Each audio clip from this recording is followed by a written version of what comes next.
Welcome back to That's So Vegas. I'm Christine, and if you were like, I don't know where you were the last segment, but you should have been here, I'm with Brenda Gunsallus of the only all-women-owned medical marijuana dispensary in Clark County.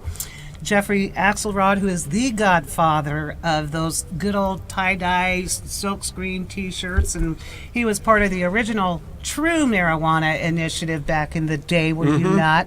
And he made a good point on break. Those people were so dedicated trying to get marijuana legalized, and they didn't have the cell phones, the social media, the things that we had today. So you were very instrumental in getting those T-shirts out there and getting them sold and everything. But we'll talk about that, too, in a little bit. I wanted to ask you, though, Brenda, I know that you're concerned about people feeling good about, we've talked, there could be still a stigma with people associated with, like, not wanting to be seen walking into a marijuana dispensary and stuff like that. And that is still there, and I think that's why we wanted to be a part of the education process. It's really educating people to understand that it's not just to get high, and it is truly medicine.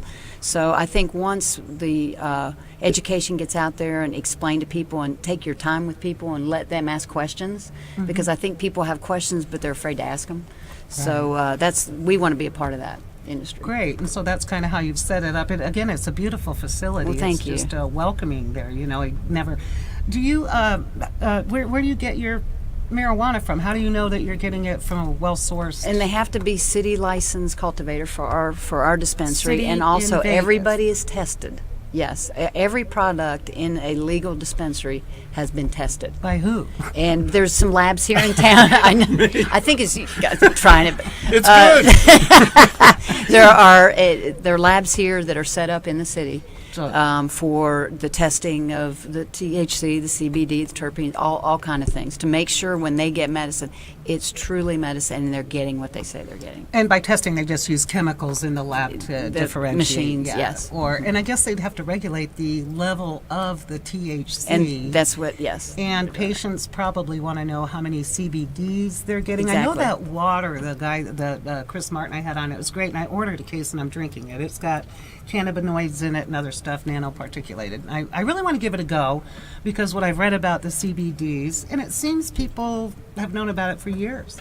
You can get it from hemp, not necessarily marijuana, but you're an all-service medical dispensary, yes, right? We are. So yes. You have also perhaps just the CBDs. We do, and then we'll have oils, and we'll have wax, and we'll have shatter. We'll have all the products. What's wax? And What's wax? Is it wax? No, it's things that people use to, they'll heat it up so they get the concentrates a little bit deeper. I had no idea. Yeah. Boy, it's come a long way from the 70s, another hasn't it? It is. Dang. A lot to learn. And you have, well, we can't call it paraphernalia because that brings head shops to mind, but you have the pipes and the... We have the instruments that patients need to get their medicine. Okay, I like the way you put that. Isn't that professional? Yes. We have the instruments. I was waiting for that answer. So good, then. You're still trying to overcome the stigma, so people don't be, if you have the card, and they do have to have the prescription Yes, they card, do. right? Yes, they do.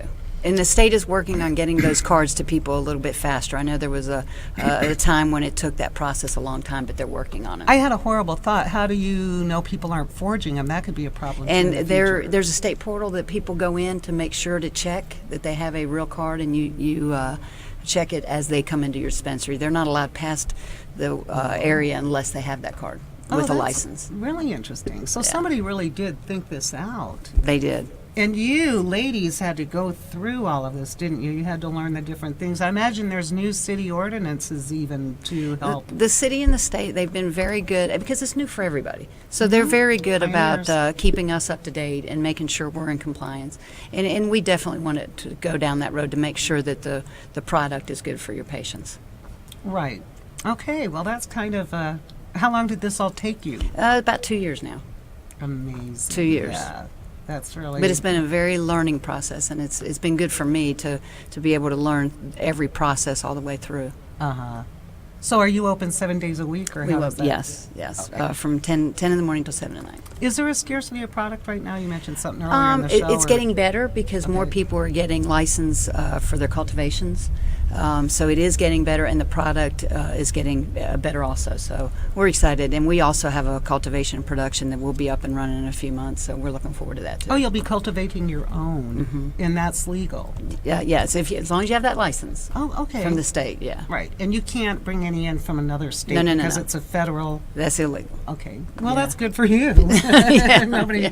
How many dispensaries are there in town right now? I You think said there. 12? Yeah, I think there's 12. Wow. So, what are your thoughts now that you? I'm on my way over there. He wants to be License a in tester. hand. But we were saying earlier, aren't you just amazed? I mean, you got to see this back in the day when they would throw you in jail on a felony for a little roach, unbelievable. right? I had fellows working at our print at Hippopotamus, which was called in the 70s, and they had other jobs. They had to wear wigs to go to their other jobs to cover their long hair. That's how archaic it was. And there's a lot of fun stories. But I have to say, Christine was a party gal, and she partied with Willie Nelson. So I'm going to tell you a quick Willie Nelson story. My guys were printing 24/7, 24/6. And so the night shift, God only knows what they got into. But I came in the morning, and we printed 1,200 Willie Nelson T-shirts with bright purple face. I said, what were you thinking? He said, well, it was just the LSD. And I'm like, oh, my God. Throw those away. We had to start all over again. But that was a sign of that time. And everybody was not that uptight. Nobody was yelling at anybody. Or, we all worked together. And there was only 3 strains available, which we just came out with T-shirts for Acapulco Gold, Jamaica, Panama Red, and Maui Wowie. If you had any of those, you ruled the party. Other than that, it was just seeds and weeds. Stem seeds and bad weed. Yes, thank you. I remember that. Something that was a slogan back in the 70s. So, but that made me think of yours has so many different names. I mean, when I was looking at your menu, it seems Kush is a common one, or Girl Scout cookie could be misleading. And who names them? I believe it's come from the past, and it's either indica or sativa or a hybrid, so that kind of distinguishes the comes from Is the that name. the strength? The sativa was stronger than the indica? One's more of a high, and one's more body high. Well, as one of the Grateful Dead roadies told me one day when I was trying to buy some grass, he said, "You want to get off the couch, or you want to stay on the couch?" And I said, "I want to stay on the couch." Here you go. Yeah, the indica is more for the day, the nighttime, and the sativa is more for the daytime. Oh, people can function on it then. They Exactly. want to make sure that people can function. That's going to be interesting, though. I see what you're saying about this being a new industry, because then they're going to have to get into like driving, and you get the DUI test and the this and that. So people don't drink and drive, don't get high and go driving. Get the Don't ruin couch it for stuff. us. Yeah, that's exactly. a good point. Yeah, because especially all the work that you've put into it. Are you operating right now? Are people coming in? We'll probably be open beginning of next week, probably Monday. Okay. Yes. All right, because at the grand opening, it just looked like everything was spotless. That final and paperwork. wasn't There's it? always final paperwork, but we're And working you on it. have some ideas with your T-shirts. That one that you did that has 420. Oh, yeah. I think Brenda has it. Although you cannot sell this type of stuff in No, your... not at this time. Not yet. Yeah, you have to stick strictly to anything to do with the medicinal Product, yes. aspect of marijuana. Do you have those ugly phallus pipes? I believe we do. I don't like those. Whatever sells, right? You have bongs and stuff and We don't carry quite that, but rolling papers. no, we do have that. Thing of the past. The Zigzag Man. I went to a show remembered not too that. long ago, and there was 350 Oh. booths of pipes. Oh, Wow. That's a whole other side industry. We'll have to It's- talk about that when we come back, because we're just running out of time again. I mean, it's going like smoke in the air, and I have to clarify that Willie Nelson thing. I told him a story on break. I could just tell you quickly the truth behind that story. You're spreading rumors about me. Well, just spell my name right. That's all I got to say. Again, a quick shout out to the Red Roof Inn, and that is across from the fabulous Hard Rock Hotel. Speaking of the old days. Yes. On Paradise, pet friendly, free Wi-Fi, free breakfast, no resort parking fees, and they're good people. It's a great little spot. It's even perfect for a staycay if you don't want to go, spend a ton of money now with fees and valleys and things like that. On that note, stay tuned. We will be back. We have one more fun segment left.